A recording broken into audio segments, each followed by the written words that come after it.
real history of the world is a history of competing conspiracies. I did not have sexual relations with that woman. We did not trade weapons or anything else for hostages. There can be no whitewash at the White House. Watergate, Iran-Contra, Lewinsky. The biggest American scandals in the last 30 years have one connection: the president. Conspiracy theories flourish around American presidents and their empire. We have criminal politics. We have insanity. With parapolitical manipulation. Simple, sinister explanations. Governments commit abuses, and then governments lie about it. Hand in hand with politics go the media, say conspiracy theorists. Manipulated by the government, in cahoots with the government. The media is considered to be sort of an arm of government. I think the mainstream press in this country does a very good job of that. In the main, Americans are deeply patriotic. But in the 1960s and 70s, a series of political scandals shook the faith of American citizens in the institution of government. Here in the States, the whole conspiracy theory industry definitely started with the assassination of President Kennedy roughly 40 years ago. I think up until that time, we had sort of been indoctrinated to believe that our government was always acting in our best interests. The assassination was investigated by Chief Justice Earl Warren. He concluded that JFK had been killed by Lee Harvey Oswald, a lone assassin. He was killed, murdered by this oligarchy.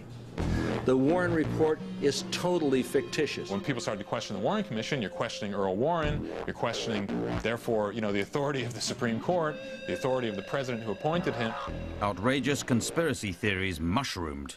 JFK was murdered by the oligarchy of evil, the American Illuminati. JFK revealed the secret of the flying saucers to Marilyn Monroe, and therefore he had to be murdered. He's not really dead at all, that he's living on a Greek island. Sort of the theory on top of the theory is that there was a massive cover-up. Conspiracy theories reached a new level of intensity 6 years later when Richard Nixon became president. To win his second term in 1972, President Nixon had a fight on. But had his campaign team's involvement in a break-in months earlier been known, the result might have been very different.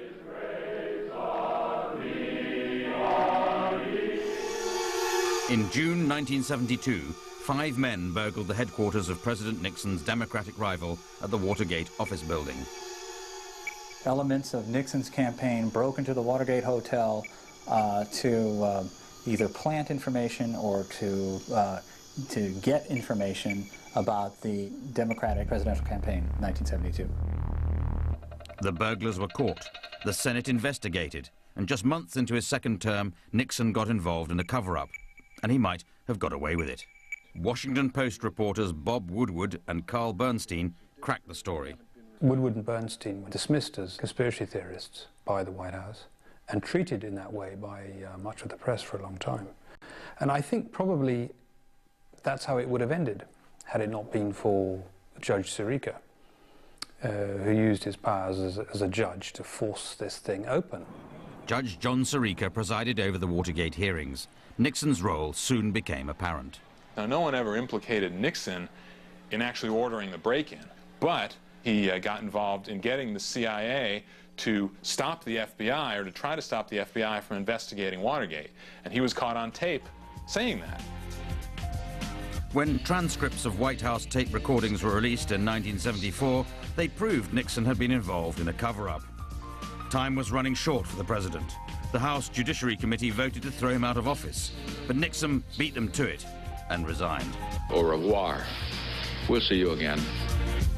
So this is goodbye. People realized that the most powerful, trusted people in this country could not necessarily be trusted. Watergate was really the last time that the media affected government in any kind of constructive way. You know, by helping getting the president out of there, they helped change the system a little bit. Americans were outraged by Watergate and the president's role in it. But conspiracy theorists feel the real culprit was a secret network of all-powerful global intelligence agents, the Octopus. It's all a little group that knows how to use assassinations, revolutions, rioting, different kinds of manipulation to further its own power interests, which are multinational and personal and have to do with the power of the group, the Octopus. And it's nothing to do with democracy, it's nothing to do with elections. Ken Thomas believes that President Nixon crossed the Octopus by trying to co-opt the CIA's power for himself. The closer you look at Watergate, the more you realize that Nixon was essentially at war with elements of the Octopus. Nixon was everything that history makes him out to be, a real seedy, manipulative, kind of conspiracy-oriented figure. But he was at war with something else that was the same thing, but only better at it.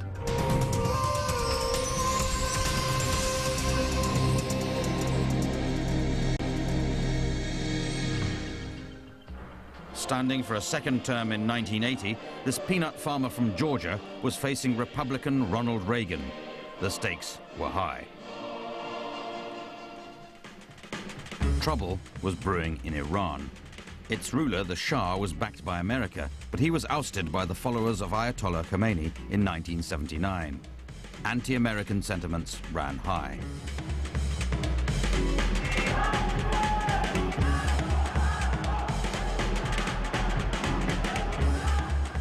In November, Iranian students stormed the US embassy in Tehran and took over 50 hostages.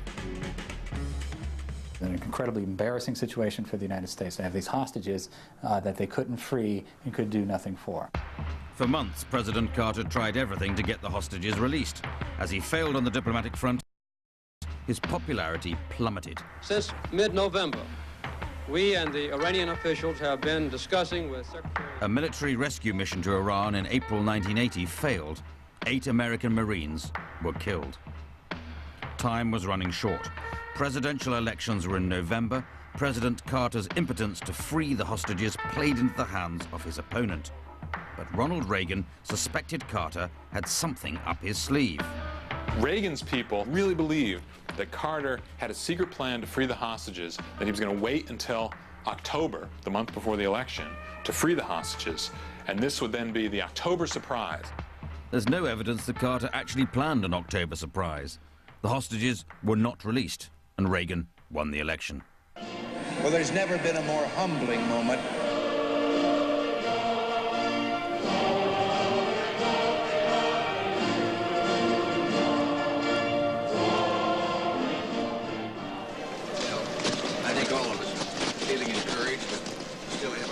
But conspiracy theorists think that Reagan's team did more than just take advantage of the stalemate in the hostage crisis. Some say they had even prolonged it. The Reagan campaign negotiating illegally and independently with the Iranians not to release the hostages, but to hold the hostages until the election was over, thus ensuring Carter's defeat. Do I believe that he conspired?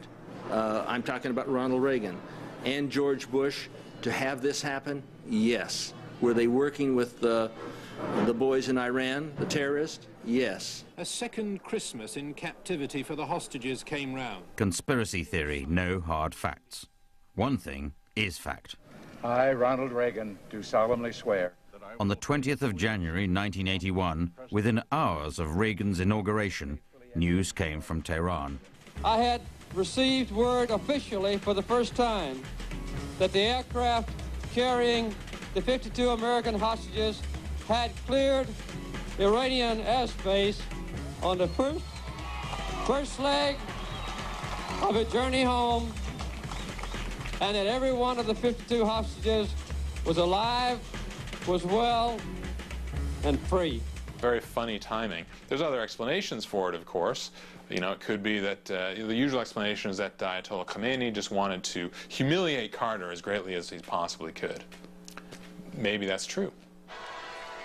Whether Ronald Reagan used or prolonged the hostage crisis for his own ends is unclear.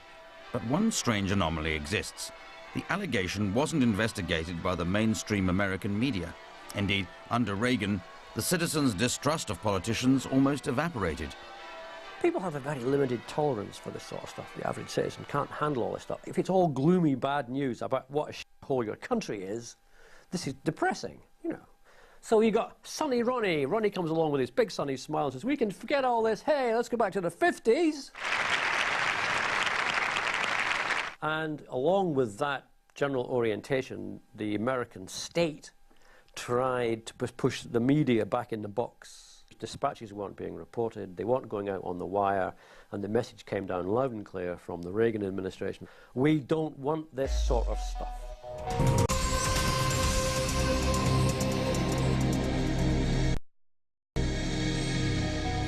Two years into President Reagan's second term, a scandal occurred that even Sonny Ronnie couldn't keep out of the press. Again, the United States' enemy number one, Iran, was at the heart of it. Pro-Iranian militants took several Western hostages in the mid-1980s. The hostage nightmare had come back to haunt Reagan. In November '86, a Lebanese magazine claimed that the Reagan administration had sold weapons to Iran in exchange for hostages. The president tried to play it down. The only thing I know about major shipments of arms, as I've said, everything that we sold them could be put in one cargo plane and there would be plenty of room left over. It got worse. Not only was the administration selling weapons to Iran, the profits were funding Contras in Nicaragua, who were trying to destabilize the democratically elected Sandinista government. They weren't supposed to be negotiating with the Iranians, certainly weren't supposed to be selling arms to Iran, which was a terror on our list of terrorist countries. We're not supposed to be funding the Contras. Illegally obtained money was used to fight an illegal war. It was just completely illegal. In July 1987, America was riveted to the TV screens to hear the testimony of Marine Lieutenant Colonel Oliver North. He was the White House aide in charge of running the Iran-Contra scheme. The main question, did the president know? I never personally discussed the use of the residuals or profits from the sale of U.S. weapons to Iran for the purpose of supporting the Nicaraguan resistance with the president. Reagan escaped, but by a whisker. There was no resignation. The arms deals with Iran had started as early as 1985, but they were only reported much later. I mean, Iran-Contra was not believed until Reagan and his Attorney General came out and admitted that it had happened. It's sort of the government leading the press rather than vice versa. For some conspiracy theorists, Ronald Reagan's narrow escape proved that he had powerful friends. Were they part of the octopus? The people that make the covert connections to Khomeini's regime, people that actually sell them the arms and take the money back with them, these are the people who make up the octopus. So why had the so-called octopus let Reagan survive? Some say his tough anti-communist stance was far more in line with their own agenda. And in another twist, conspiracy theorists claim that another political figure became ensnared in the octopus. Governor Clinton's office. Shipments to the Contras left without hindrance from the home turf of future President Bill Clinton. I know that an airport in eastern Arkansas, the Mena Airport, was used to stage the flights down to Honduras and Nicaragua for aerial resupply of the Contras, dropping M16 rifles and other weapons out of the bottom of a C-130 transport plane. And this was done when Bill Clinton was governor. I think given the huge battery of lenses and forensic scalpels that were deployed against Bill Clinton, if there'd been something really suspect or to hide about his times as governor and about Mena Airport, we'd know about it by now. Before the book was closed on the Iran-Contra conspiracies, a final chapter was added. A Pulitzer Prize-winning reporter uncovered a link between the CIA, the Contras, and L.A. drug dealers. He was quickly dismissed as a conspiracy theorist. What I had written was that these crack dealers in South Central L.A. were working with the Contras to finance the Contra War. What the spin was that I was alleging a conspiracy by the CIA to flood black neighborhoods with crack, which is never what the story said. But that was the tact the government and the media took to try to knock this down. And I found myself defending myself against things that I had never said. I was called a conspiracy theorist. I was called a Sandinista sympathizer. I was called a defender of drug traffickers. I was called just about every name in the book. Eventually, Webb's own paper withdrew the story, a move that was seen as confirming Webb's facts were flawed. I was very disappointed, I was very discouraged, I was very angry, and I went public and I said, my editors are nuts, essentially. But 2 years later, the CIA went public with some interesting facts.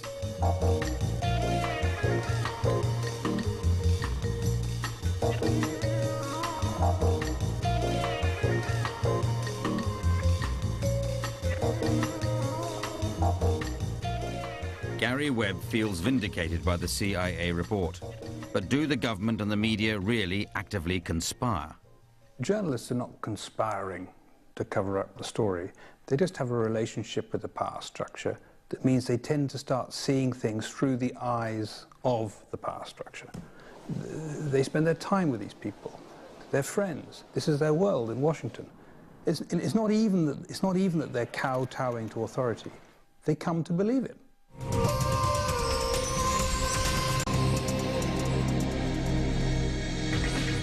With the arrival of the internet, the hope of controlling the news agenda and discrediting journalists for years has become much more difficult.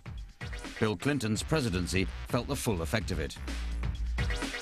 What was once rumour is now spread and instantly in a flash of a few seconds, and people like Matt Drudge. My name is Matt Drudge. His website. I published the Drudge Report. His website became crucial to making what would have taken months to trickle down happen in minutes. There certainly is room for people who are just citizens to report and to have commentary. Matt Drudge reports breaking stories throughout the world and played a major role in the biggest Clinton scandal. Within days of the rumour even surfacing about Monica Lewinsky, Matt Drudge was on the internet saying that there was a stained dress, that there had been late-night sexual telephone calls, that unbelievably naff gifts and presents had been exchanged, and they had the chronology right as well, and every single one of those details did turn out to be true.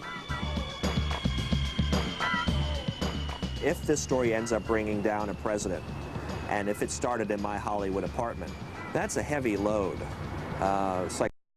psychologically to carry. But I go where the stink is. I just follow the story and wherever it leads.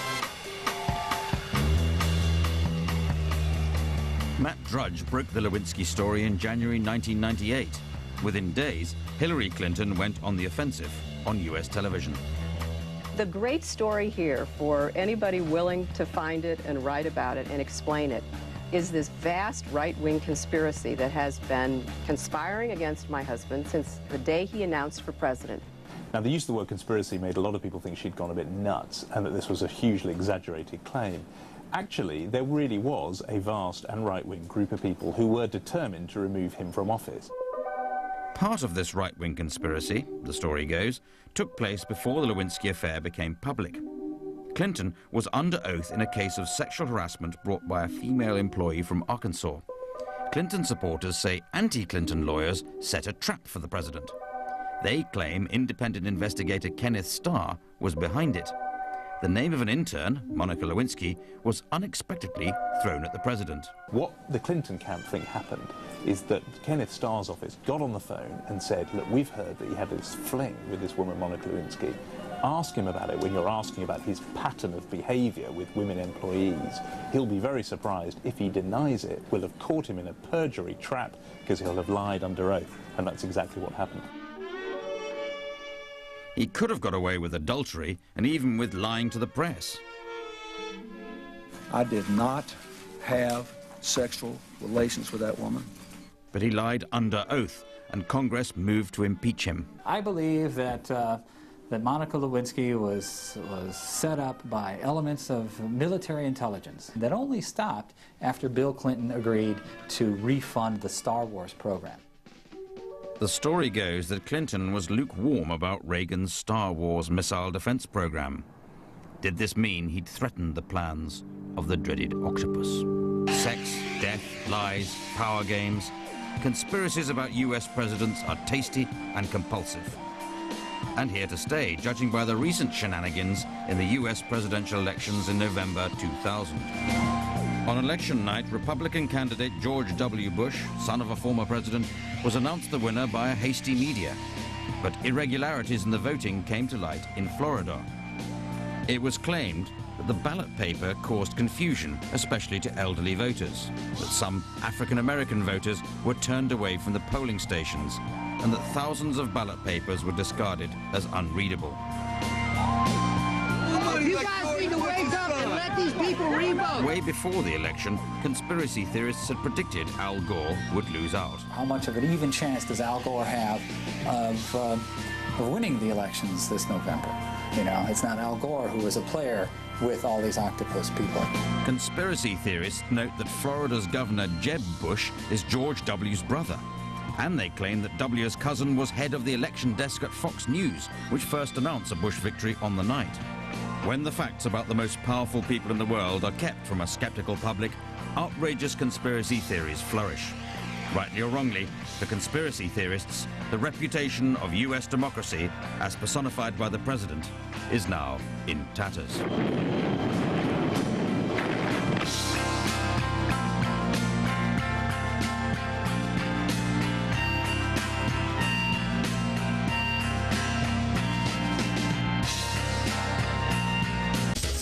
Watergate, Iran-Contra, Lewinsky. The biggest American scandals in the last 30 years have one connection: the president. Conspiracy theories flourish around American presidents and their empire. We have criminal politics. We have insanity. With parapolitical manipulation. Simple, sinister explanations. Governments commit abuses. The faith of American citizens in the institution of government. Here in the States, the whole conspiracy theory industry definitely started with the assassination of President Kennedy roughly 40 years ago. I think up until that time, you know, we had sort of been indoctrinated to believe that our government was always acting in our best interest. The assassination was investigated, and then governments lie about it. Hand in hand with politics go the media, say conspiracy theorists. Manipulated by the government, in cahoots with the government. The media is considered to be sort of an arm of government. I think the mainstream press in this country does a very good job of that. In the main, Americans are deeply patriotic. For the 1960s and 70s, a series of political scandals shook by Chief Justice Earl Warren. He concluded that JFK had been killed by Lee Harvey Oswald, a lone assassin.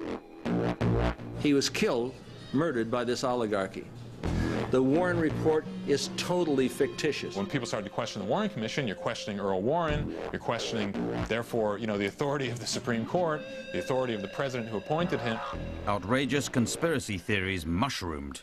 JFK was murdered by the oligarchy. The real history of the world is a history of competing conspiracies. I did not have sexual relations with that woman. We did not trade weapons or anything else for hostages. There can be no whitewash at the White House.